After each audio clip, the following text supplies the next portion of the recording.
നമസ്കാരം. ബ്രിട്ടനെ പോലെ മനുഷ്യാവകാശങ്ങൾക്ക് ഇത്രയധികം പ്രാധാന്യം നൽകുന്ന മറ്റൊരു രാജ്യം ലോകത്തുണ്ടോ എന്ന് സംശയമാണ്.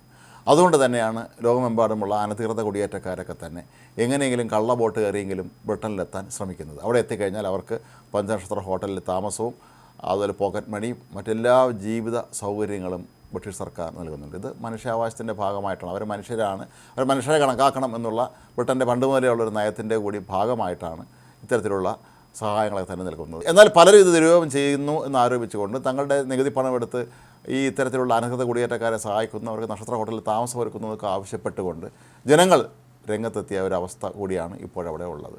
ഇതിനിടയിലാണ് മറ്റൊരു വിചിത്രമായ സംഭവം ഇപ്പോൾ ലണ്ടനിൽ നിന്നെത്തുന്നത്. രണ്ടുപേരെ കൊല ചെയ്തതിനും ജയിൽ ഉദ്യോഗസ്ഥനെ ഭീഷണിപ്പെടുത്തിയതിനും ആക്രമിക്കാൻ ശ്രമിച്ചതിനുമൊക്കെ തന്നെ ജയിലിൽ കഴിയുന്ന ഒരു തീവ്രവാദിക്ക് അയാളുടെ മനുഷ്യാവകാശങ്ങൾ ലംഘിക്കപ്പെട്ടു എന്നുള്ള പേരിൽ ബ്രിട്ടൻ്റെ ഒരു കോടതി 2.5 കോടി രൂപയോളം നഷ്ടപരിഹാരം വിധിച്ചിരിക്കുകയാണ്. ഇത് കേട്ടാൽ നമുക്ക് പെട്ടെന്ന് ഇന്ത്യൻ ജയിലുകളിലെ അവസ്ഥ നമ്മൾ ആലോചിച്ച് പോകും. ഇയാൾ ചില്ലറക്കാരനല്ല, കൊടും ഭീകരനാണ്. ഫൗദ് അവാലെ എന്നാണ് ഇയാളുടെ പേര്. വർഷങ്ങൾക്ക് മുമ്പ് ഇയാൾ 2 ചെറുപ്പക്കാരെ വെടിവെച്ച് വന്ന കേസിലെ പ്രതിയായിരുന്നു. അങ്ങനെയാണ് കോടതി ശിക്ഷിച്ച് ഇയാളെ ജയിലിലേക്ക് അയച്ചത്. 30 വർഷത്തിലധികം തടവാണ് ഇയാൾക്ക് വിധിച്ചിട്ടുണ്ടായിരുന്നത്.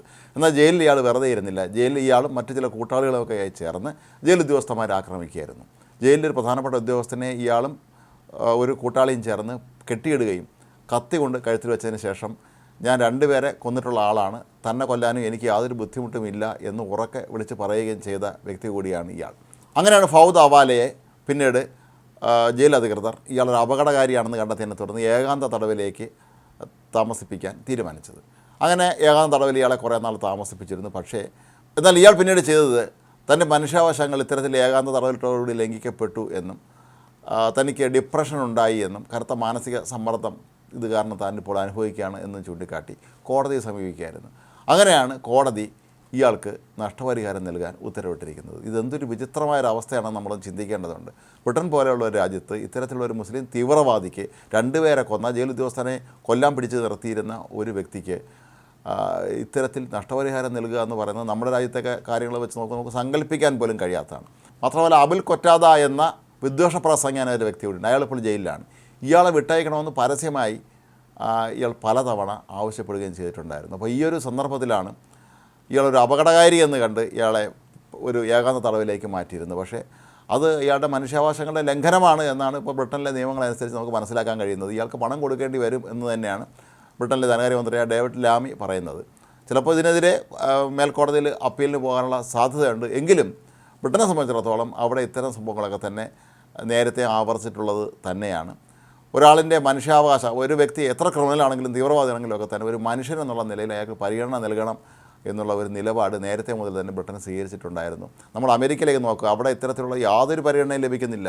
അനധികൃത കുടിയേറ്റക്കാരെ മാത്രമല്ല, നേരായ രീതിയിൽ കുടിയേറിയ ആളുകളെപ്പോലും കൈക്കും കാലിലും ചങ്ങലക്കിട്ട് വളരെ ഭീകരമായ അന്തരീക്ഷത്തിൽ വളരെ വൃത്തിഹീനമായ ജയിലുകളിൽ പാർപ്പിക്കുക, അതുപോലെ അവരെ ഈ കൈകാലി ചങ്ങലക്കിട്ടതിന് ശേഷം എയർഫോഴ്സ് വിമാനത്തിൽ കയറ്റി അവരെ നാട്ടിലേക്ക് അയക്കുക തുടങ്ങിയ കാര്യങ്ങളാണ് അവിടെ നടക്കുന്നത്. മനുഷ്യാവകാശങ്ങൾക്ക് അവിടെ യാതൊരു വിലയുമില്ലാത്ത ഒരവസ്ഥയാണ് ഇപ്പോൾ അമേരിക്കയിലുള്ളത്. പ്രത്യേകിച്ച് ട്രംപ് ഭരിക്കുമ്പോൾ അവരെല്ലാം ക്രൂരമായി കൈകാര്യം ചെയ്യണമെന്ന് തന്നെയാണ് അദ്ദേഹത്തിൻ്റെ നിലപാട്. പക്ഷേ ബ്രിട്ടനിൽ അതിൻ്റെ നേരെ വിപരീതമാണ് ഉള്ളത് എന്നുള്ളത് കൊണ്ട് തന്നെയാണ് ഈ ജയിലിൽ കിടക്കുന്ന 2 പേരെ കൊന്ന ജയിൽ ഉദ്യോഗസ്ഥനെ കൊല്ലാൻ പിടിച്ചു നിർത്തിയ ഈ വ്യക്തിക്ക് പോലും അയാളുടെ മനുഷ്യാവകാശങ്ങൾ ഒറ്റയ്ക്ക് പാർപ്പിച്ചപ്പോൾ ലംഘിക്കപ്പെട്ടു എന്നുള്ളതിൻ്റെ പേരിൽ നഷ്ടപരിഹാരം നൽകാൻ കോടതി ഉത്തരവായിരിക്കുന്നതെന്ന് കാണുമ്പോൾ ഇതിനെതിരെ പലരും അവിടെ രൂക്ഷമായ വിമർശനവുമായി ഇപ്പോൾ രംഗത്തെത്തിയിരിക്കുകയാണ്. ഇത് ശരിയായ നടപടിയല്ല എന്ന് തന്നെയാണ് ബ്രിട്ടനിലെ പ്രമുഖരായ പലരും പറയുന്നത്. കാരണം ഇത്രയും അപകടകാരിയായ ഒരു തീവ്രവാദിയെ ഇനി തനിക്ക് ആരെയും കൊല്ലാൻ ഒരു മടിയുമില്ല എന്നും തീവ്രവാദ പ്രവർത്തകനെ വിട്ടയക്കണമെന്ന് പരസ്യമായിട്ട് ആവശ്യപ്പെടുകയൊക്കെ ചെയ്ത ഇയാളുടെ മനുഷ്യാവകാശങ്ങൾ എങ്ങനെയാണ് ലംഘിക്കപ്പെട്ടതെന്നാണ് പലരും ചോദിക്കുന്നത്. കാരണം ഇയാളെ പിടിച്ച് ഇയാളെ ഏകാന്ത തടവിലിടേണ്ട വ്യക്തി തന്നെയാണ്. കാരണം ഇയാൾ അപകടകാരിയായ ഒരാളാണ്.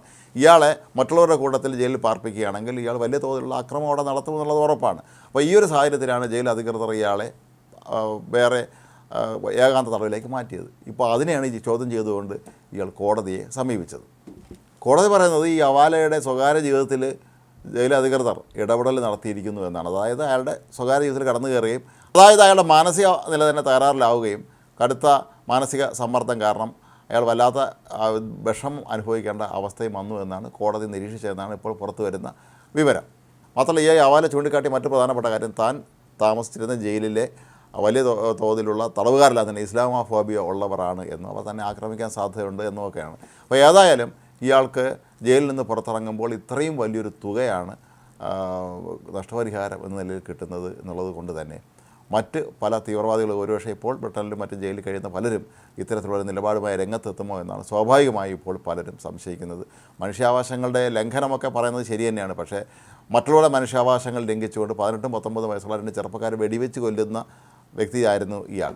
അതുപോലെ ജയിലിൽ കഴിയുന്ന നാടുകടത്തലിന് ഉൾപ്പെടെയുള്ള കുറ്റങ്ങൾക്ക് വിധേയരായ തീവ്രവാദ നേതാക്കളെ വിട്ടയക്കണമെന്ന് പരസ്യമായി പലതവണ ആവശ്യപ്പെടുകയും ചെയ്ത ഒരാളിനെ എന്തിനാണ് മനുഷ്യാവകാശ പ്രശ്നങ്ങളുടെ പേരിൽ മനുഷ്യ ലംഘനത്തിൻ്റെ പേരിൽ ഇത്രയും വലിയ തുക നൽകുന്നത് എന്നാണ് അവിടെ പ്രതിപക്ഷവും ചോദിക്കുന്നത്. പക്ഷേ ഇത് ബ്രിട്ടനാണ്. ബ്രിട്ടനിലെ നിയമങ്ങൾ വേറെയാണ്. അവിടെ മനുഷ്യാവകാശങ്ങൾക്ക് അവർ അമിതമായ പ്രാധാന്യം നൽകുന്നത് ഇത്തരത്തിലുള്ള തീവ്രവാദികൾ ദുരുപയോഗം ചെയ്യുമോ എന്നുള്ള സംശയമാണ് ഇപ്പോൾ ഉയരുന്നത്.